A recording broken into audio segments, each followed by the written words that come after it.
ശ്രീ ജ്യോതികുമാർ ചാമക്കാല നമുക്കൊപ്പം കോൺഗ്രസ് നേതാവ് ചേരുന്നത്. ശ്രീ ജ്യോതികുമാർ ചാമക്കാല, ആദ്യഘട്ടത്തിൽ വലിയ ആത്മവിശ്വാസമായിരുന്നു. 2020 എന്ന കഴിഞ്ഞ തെരഞ്ഞെടുപ്പിലെ ആ ആപ്തവാക്യം തന്നെ പറഞ്ഞുകൊണ്ടായിരുന്നു UDF പ്രചാരണ രംഗത്തേക്ക് പോയത്. പക്ഷേ പിന്നീട് ഈ തെരഞ്ഞെടുപ്പിന്റെ പ്രചാരണ ഘട്ടത്തിൽ LDF ഫലമണ്ഡലത്തിലും വലിയ വെല്ലുവിളി ഉയർത്തുന്നതും സ്ഥാനാർത്ഥിത്വത്തിലെ മികവും ഒക്കെ നമ്മൾ കണ്ടതാണ്. അതൊക്കെ ചർച്ച ചെയ്യപ്പെട്ടതുമാണ്. ഇപ്പോൾ ഈ എക്സിറ്റ് പോൾ ഫലം വരുമ്പോൾ നിങ്ങളുടെ കണക്കുമായി ചേരുന്നത് തന്നെയാണോ ഈ ഏജൻസികൾ ഭൂരിഭാഗവും പറയുന്നത്?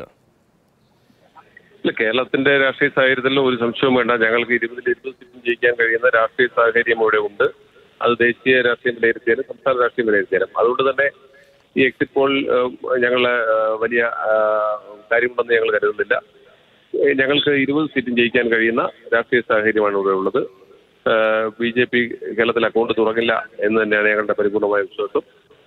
അതുകൊണ്ട് തന്നെ 20 ജയിക്കുക, അത് നേരത്തെ ഞങ്ങൾ പറഞ്ഞിരുന്നതാണ്. കഴിഞ്ഞ തെരഞ്ഞെടുപ്പിൽ ഞങ്ങൾക്ക് ഒരു സീറ്റ് വളരെ നേരിയ മാർജിനിലാണ് നഷ്ടപ്പെട്ടത്. ഇപ്പോൾ ആ സീറ്റ് കൂടി തിരിച്ചു പിടിച്ചുകൊണ്ട് 20 സീറ്റ് ജയിക്കാൻ കഴിയുന്ന പ്രതീക്ഷ ഞങ്ങൾക്കുള്ളത്.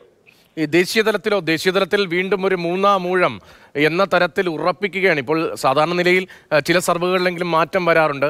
അപ്പോൾ ഈ സർവേയുടെ ആധികാരികതയൊക്കെ അപ്പോഴും ചോദ്യം ചെയ്യപ്പെടാറുണ്ട്. പക്ഷേ ഇപ്പോൾ എല്ലാ സർവേകളും ഈ പുറത്തു വന്ന എല്ലാ സർവേകളും പറയുന്നത് 380-400 സീറ്റാണ് NDA സഖ്യത്തിൻ്റെ ഒരു മൂന്നാം മൂഴം. അത് ഒരുപക്ഷെ 70കൾക്കൊക്കെ ശേഷം ഇങ്ങോട്ട് വന്നാൽ ഈ 2 UPA സർക്കാരുകൾ വന്ന് മൂന്നാമത് ഭരണത്തിലേക്ക് വരാൻ കഴിഞ്ഞില്ല, പിന്നാക്കം പോകുന്നത് നമ്മൾ കണ്ടതാണ്. ഇതിപ്പോൾ മൂന്നാമതും ഭരണത്തിലേറുമ്പോൾ ഒരു സർവേയിൽ പറയുകയാണ് ആൻറ്റി ഇൻകംബൻസി അല്ല, സർക്കാരിന് അനുകൂലമായ ഇൻകംബൻസിയാണ് ഉണ്ടായത്. 3 മുതൽ 5% വരെയാണ് സർക്കാരിന് അനുകൂലമായ ആളുകളുടെ വോട്ട് സിംഗ് ഉണ്ടായത് എന്നാണ് പറയുന്നത്. അപ്പോൾ ഈ സർക്കാരിനെ വിമർശിക്കുമ്പോൾ അതിനെ തുറന്നു കാട്ടാൻ നിങ്ങൾക്ക് കഴിയാതെ പോയിട്ടുണ്ടോ? അല്ലെങ്കിൽ ആ നിലയിൽ ജനം വിലയിരുത്തി എന്ന് വേണമോ ഈ ഫലം വന്നില്ലെങ്കിൽ പോലും ഈ പ്രവചനങ്ങളിൽ നിന്ന് മനസ്സിലാക്കേണ്ടത്? അല്ല, 48 മണിക്കൂർ ആയുസുള്ള ഈ എക്സിറ്റ് പോളിനെ സംബന്ധിച്ച് നിങ്ങൾ പറഞ്ഞതുപോലെ എല്ലാ എക്സിറ്റ് പോളിന്റെയും ഫലങ്ങൾ ഒരുപോലെ വന്നപ്പോഴാണ് നമുക്ക് സംശയം കൂടുന്നത്.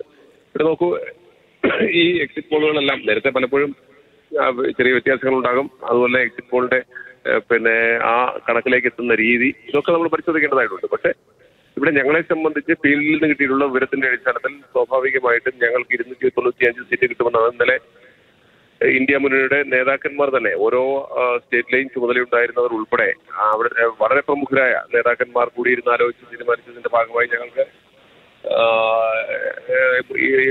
295 സീറ്റ് ലഭിക്കും എന്നാണ് കണക്കുകൂട്ടൽ സൂചിപ്പിക്കുന്നത്. തീർച്ചയായിട്ടും ഞങ്ങൾക്ക് ഫീൽഡിൽ നിന്ന് കിട്ടിയിരിക്കുന്ന റിപ്പോർട്ട് അങ്ങനെയാണ്. അതുകൊണ്ട് തന്നെ അത്തരത്തിലൊരു മുന്നേറ്റം ഉണ്ടാക്കാൻ കഴിയുമെന്ന് തന്നെയാണ് ഞങ്ങളുടെ പ്രതീക്ഷ. നന്ദി ശ്രീ ജ്യോതികുമാർ ചാമക്കാല.